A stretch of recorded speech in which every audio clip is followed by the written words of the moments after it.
Hey folks, welcome back. It is Streampunk Reacts, and this one is a Sepak Takraw matchup by request, by the way. This is the King's Cup, what they call quadrant match between Japan and also Vietnam. What was interesting, we got this little guy with a little golf clap right there, very, very casual. You know, the entire Japanese team is just very demure right there, very laid back. Facing off against them will be Vietnam, but what is making this one a little more interesting is the fact that this matchup, instead of having 3 players, it's 4. So, how will that play out? How will that work? And will it be worth it is the question. So, gentlemen, how are you guys doing? Doing fantastic. I'm Scott, of course, Brandon K on the far side, and between us is Mr. Michkovsky. Sepak Takraw, again, by request. Thank you. Basically, information is at the bottom there, so thank you guys as always. I appreciate that. Here we go. And this is King's Cup 38. First point's already in the book right here with a shot right off the back. My question to you guys in this case, do you think it hurts when you get hit in the back? Yes. Yes and no. You know, I think it's definitely like, again, I don't know what a Sepak Takraw ball or whatever it is called, but it feels like the consistency, the density of it, whatnot. But I would imagine that if it's light enough to be doing what they're doing, that there is some, force that it would, hurt you. But like, I feel like it would mainly maybe sting a little bit. Kind of like getting hit with a pitch in baseball. Like it hurts, but like, walk it off. You got adrenaline going. It's probably not too bad. You probably get a couple bumps and bruises. Now, what's interesting about this, if you notice also, unlike the last King's Cup match we had, these folks are self-serving. So if you remember the last one, you had a guy on the side that was sitting serving from the sideline. In this one, they serve it to themselves now. I don't know why that is. I'm not sure. Maybe that's a quadrant rule or what the deal is in this case. So if somebody can let me know, I'd be curious. But Japan's already off to a pretty quick start at this point. Yeah. So, and right off the boat. Just really quick to add on, if the ball hurts, it just depends on how much weight the person has. So if they weigh around 200, it's not going to hurt as much as someone like me who's like 140 or something. Yeah. I mean, with all the X factors, in consideration, I feel like it's relative to anything else. So what you're saying is the fatter you are, the less it's going to hurt. Yeah. Now, it's interesting with this. You guys know this already, but I'm going to be in Japan from August 23rd through September 1st. I will be looking to see if there's any Sepak Takraw somewhere in Yokohama or Tokyo. We might check out a match, maybe a little bit of an amateur match, just to see if one's going on around there. Yeah, definitely. I feel like in person, especially our video here, I feel like doesn't do it justice to watch it in person. Yeah. So I feel like in person, especially, it seems like a pretty intimate surrounding. It doesn't seem like it's a very big venue that it's played in. So I feel like being that up close in person watching it, I think is probably a killer time. Probably, yeah. But yeah, I think in this case, it'd be curious for me to see if there's something around, because it is growing in popularity in Japan. Last time Kyle said there's an anime on Sepak Takraw, which is interesting, I think. But yeah, not still something I can do. At some point, maybe I'll take a class. I'll actually try and take a shot at it, see what I can do there. Definitely probably don't have the skill set to do this. I've got a little challenge going on right now. Did they go over the net? You'll see this a couple of times here. Now, this is something I'm not sure about. Okay, not over. But I guess the rules are you can go onto the top of the net, but not over it, I guess is the rule. Someone can clarify that. But I concur that call. He was not over the line. But I wonder if, because obviously with 3 people on each side, there's a lot more rotating, a lot more ground to cover. So I'm wondering with the 4, they look like they're still kind of moving around a little bit. I don't want to say chaotically, because there's clearly a method to the madness, but I feel like there is a little bit of an easier time, covering ground, especially at that back guy who's kind of by himself. Yeah, you got the 3 people that line themselves up for defensive purposes, and then you got the one in the back should basically sneak through as a last-ditch shot. But usually when it goes through, somebody's happy there. Usually when it goes through the 3 defenders that are lined up, it just lands on the ground anyway, like that one kind of did. But Japan is hype, you know. I think, like I said, the more I watch the sport, the more intrigued I am by it. And see, over the top and drops right down. But now, who do you think's gonna win? Oh, I already know who's going to win, but who do you guys think is going to win? Is it going to be Japan or Vietnam? Who's yellow? Yellow is Vietnam. I kind of dig that yellow and black, by the way. So do I. I'm going with Vietnam. Cool. Yeah, I actually think Vietnam's going to pull the comeback out. Fair enough. We Is shall that wait right? and we shall see. Oh, Which means we're wrong. yeah. By the way, after the first round, Japan just won. The 12-6 in spikes. What is One that? I just want to see unforced what's error. it? Spike error, serve ace, unforced error, win rate.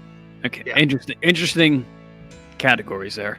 Now, if you remember on the Kings Cup one against Malaysia, Malaysia had a ton of unforced errors. Because you remember that one really tall dude, for whatever reason, he just kept knocking it right into the net. Sloppy. Yeah, maybe anxiety, but, these guys are nowhere near as tall, so a lot of these shots are a little more lobbed on the serve, as opposed to being blind straight down. Mm-hmm. Now, let me ask you how this. Good agility here too. Oh yeah, we got to find out what the routine is. A lot of the comments have said that a lot of the training for this starts at youth. They asked, would the U.S. be able to have the kind of discipline to train for this? And I'm thinking to myself, no, not in a TikTok generation. No 3-year-olds or 5-year-olds going to basically turn themselves away from a tablet in order to work on this. You know what's funny about that? Just a quick little side note. I was watching this YouTube video that are places that have people forgotten, like a Toys R Us and all those kinds of stores. And they were talking about how kids are so invested in electronics and stuff like that, which is true. And like for me, my childhood was Toys R Us and all those kinds of places. Now it's just Same. like Blockbuster, especially. Yep. Yeah, Blockbuster's gone. Yeah. Toys R Us is gone. That's just how it is, though. Yeah. Eventually people. It's kind of the whole thing here. It's like when, especially I'm 30 years old. So when I was a kid growing up, you had to essentially go to the internet. Mm-hmm. Right? You had to go, like the internet was its own place that you set time for. There was a desk usually at home with the computer, right? But now it's like with these kids, every kid's got an iPhone by 9. They've all got these iPads that stem from these kid leapfrog iPads that, were popular when we grew up. And it's like, rather than having to dedicate time and an area to go and spend on the internet, it's just the internet has just consumed the physical world. Like you can't, there's no.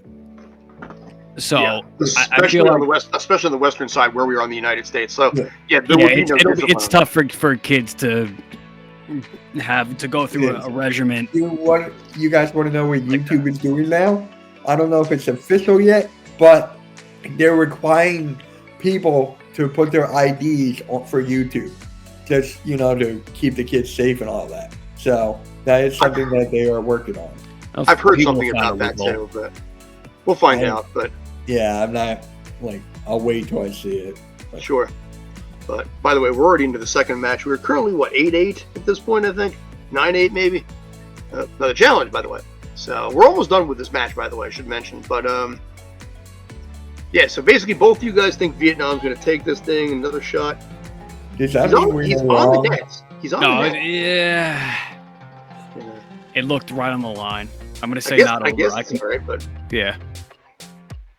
But here's the question I've always had, and this is something I think the Asian audience can really answer this for me. If you look at the back of the jerseys, you can clearly read, if you're reading English, great volley, by the way, Japan right there, Vietnam right there. If you're an Asian country and it's not in your language, how do you feel about that? I've been wondering this for 30 years at this point. And now you decide to bring it up? I've brought it up on occasion, but I've never really had an audience of basically people to be like, this is how we feel about this. If you play this game in Thailand and it says in English, Thailand, are you okay with that it's not in Thai? I'm just really curious about that. I've been curious for a while. In my personal opinion, I think it would not bother me as much because I pretty much already know the players. I pretty much know their names, all that, just representing their country. It's just another kind of saying, you know. It's just Yeah, another way to I don't know. I wouldn't like it, especially because the sport is so locked into Asia. It's not even an Olympic sport. If it was an Olympic sport worldwide, maybe I can make the argument for it. Yeah. But nobody in like Europe or in North America even knows this sport exists. I looked it up on the internet recently, you know, and there's no articles on this. Oh yeah, sport. you looked it up on the internet like we are right now. No, I mean like basically like looking for news articles on like sports on it. The U.S. has nothing on this. Yeah, And yet, it does the back of the jerseys are English. seem weird. By the way, congratulations to Japan. Japan is our winner. Ah, So both of you guys got that one wrong there. So bum. We were bamboozled. Yeah, it's okay. still better than Cleveland Browns. Yeah. But in this case, Japan takes it. Again, see on the back, very clearly, Team Japan. But yeah, kudos to Japan on that one. Question. Got the ceremonial, basically handshakes going on. You know, the whole thing that we at least learned when we were kids playing sports. You know, you always had that good game thing where you come on by, even though you feel like crap. But you know, when you're an 8-year-old kid, it's like you're getting ice cream afterwards, so it's not so bad. Yeah. But here's our final tally. I believe that shows up right here. So yeah, 15-7, 15-10, 2-0, and I think the final stats show up in a second too. But yeah, congratulations to Team Japan for the quadrant championship of the King's Cup. I wonder if this is year-round. I wonder if this is year-round or just like an NBA setting National Basketball Association. That's a good question. Is this year-round? I don't even know. But I can't see why it's not. Yeah, if I had to guess, I'd say yes versus no. Yeah. But there we are, Team Japan celebrating with pride. You know, omedetou gozaimasu, Japan.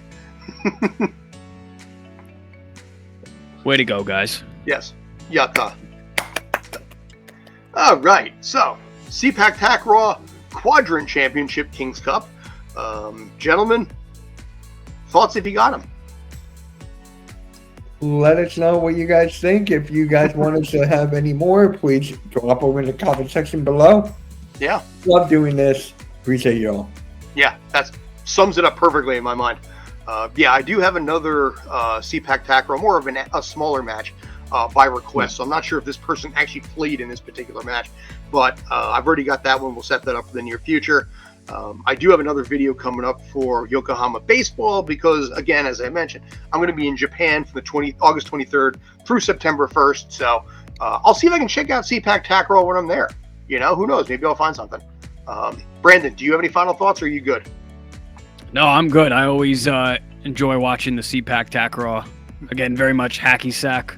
That's hacky sack volleyball is the closest American kind of thing for it, and I like both. So I always enjoy watching the tournament and the matches for that. So always excited for the next one.